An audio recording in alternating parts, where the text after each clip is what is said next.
Já, Álvaro Moisés, boa noite. Boa noite. A presidente Dilma Rousseff foi isolada exatamente pelos motivos que a levaram à presidência da República, que é a fama de gerentona e de centralizadora, ou não foi isso? Olha, William, boa noite. Eu acho que foi um conjunto de circunstâncias e de escolhas que a presidente fez, né? A questão que o Cortella levantou é objeto de uma grande controvérsia, no sentido de que não é apenas legal, mas tendo em vista o desenvolvimento que vem ocorrendo no processo de democratização brasileiro mais recente, eu acho que tem justeza no seguinte aspecto. Na verdade, nós passamos por um processo importante de democratização, avançamos em muitas direções, mas há um aspecto que só mais recentemente vem sendo incorporado na institucionalidade da democracia brasileira, que são os mecanismos de fiscalização e controle, a montagem de um sistema de integridade.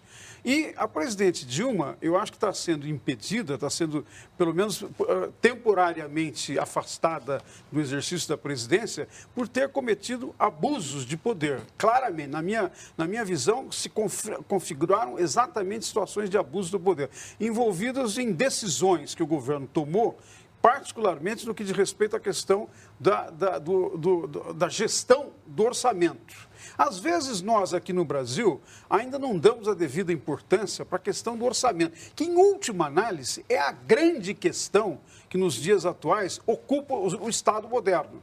É a administração da riqueza coletiva e como você vai, digamos assim, usar os recursos que são produzidos para produzir políticas públicas. Se algum dirigente, se algum governante, de alguma maneira, pisa na bola, para usar uma expressão popular, no que diz respeito à lei que regula, eu diria, nós, os democratas, gostaríamos que fosse punido. Porque é uma maneira de você, sem ir à violência, sem provocar conflitos que de outra maneira poderiam ser muito mais graves, é de retirar um governante que cometeu um erro dessa natureza. Essa fala do Moisés, ela está correta em várias partes, mas eu queria fazer um acréscimo. Embora, com toda razão, Moisés, haja necessidade e atenção à questão da responsabilidade do governante quanto aos recursos, num país que hoje está marcado por uma tensão séria em relação à corrupção, aquilo que seria uma infração administrativa, que é exatamente o que está tipificado pelo senador Anastasia, aliás, um dos homens mais inteligentes que eu conheço em termos de organização de raciocínio, é algo que fica lateral, no meu entender. Não é que é algo que se deva descartar. Isto é, que o governante ele não seja responsabilizado quando produz um desvio administrativo. Mas não era corrupção, não era um recurso para ela, não era algo exclusivo que ela coloca. Há vários governantes hoje no Brasil, de agora e de antes, com o mesmo tipo de imputação e não se trabalhou nessa direção. Obviamente que os erros anteriores não tornam justo aquilo que agora é feito. Mas se você olha, há vários governantes, inclusive governadores de Estado, que estão com o mesmo tipo de imputação em relação a isso. E está sendo considerado pelos tribunais de contas como apenas um desvio administrativo a ser explicado e reposto.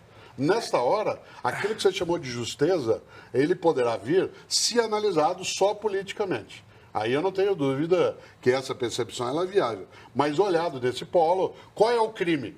Qual é o crime de Dilma Rousseff? Cortella, veja, acho que a nossa discordância está nisso, né? Eu acho que do ponto de vista do que eu chamaria melhorar a qualidade da democracia, significa que nós temos que avançar mais nas democracias, nesse processo em que o cidadão, que na democracia é o verdadeiro soberano, que não apenas escolhe pelo voto quem vai governar, mas através das instituições de fiscalização e controle, particularmente organizadas na doutrina da separação do poder, pode observar como o seu governante está conduzindo aquilo que é a coisa mais importante da vida comunitária, que é a riqueza socialmente produzida. Então, eu não acho que isso é pouco.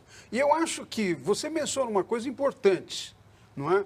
Se houve precedente, eu diria o seguinte, qualquer precedência que houve, nós temos que ir atrás. Os organismos judiciais, da Polícia Federal, do Ministério, têm que ir atrás. Agora, em relação aos governadores, eu vejo sempre digamos assim, essa polêmica, né? Não poderia punir a presidente Dilma porque os governadores também estão fazendo. Eu diria o seguinte, puni-la por isso, que é uma coisa que eu considero extremamente importante do ponto de vista da soberania popular, é um primeiro passo para ir atrás de outros que estão cometendo o mesmo erro e que, eventualmente, lamento informar, terão que ser punidos se estão cometendo. Perfeito, se assim for, que o seja com alegria. Agora, se nela para, há algo estranho mas veja, em relação ao Cortella, movimento. Veja, eu acho que a nossa divergência não é tão grande nesse sentido. Né? Também Não, estão quase chegando lá. A lei de responsabilidade fiscal tem que ser cumprida a partir de agora. Ter divergências, mas no caso eu acho que não é tão grande. Porque eu diria o seguinte, você aponta uma coisa importante, outros estão cometendo o mesmo erro. Mas eu não quero usar como justificativa. Não, eu entendi. O que eu estou mas dizendo é que você lança um argumento que não é usado no cotidiano. Quer dizer, historicamente é estranho que se aponte um crime por uma pessoa que tem a sua disseminação no cotidiano e esse crime serve para, você falava da soberania popular, com toda razão, para alterar a soberania popular de 54 milhões de votos. Não, é que... Aí já entra num outro aspecto da nossa divergência. Eu acho que se você... No regime presidencialista... Vamos seguir, que a gente tem muita história para tratar aqui hoje nessa edição histórica. Você sabe que o Joelmir Betting dizia algo que vale para algumas situações dessas que você, o Moisés e eu estamos conversando. Ele dizia, antes eu era só sonho, agora nem durmo. É boa essa.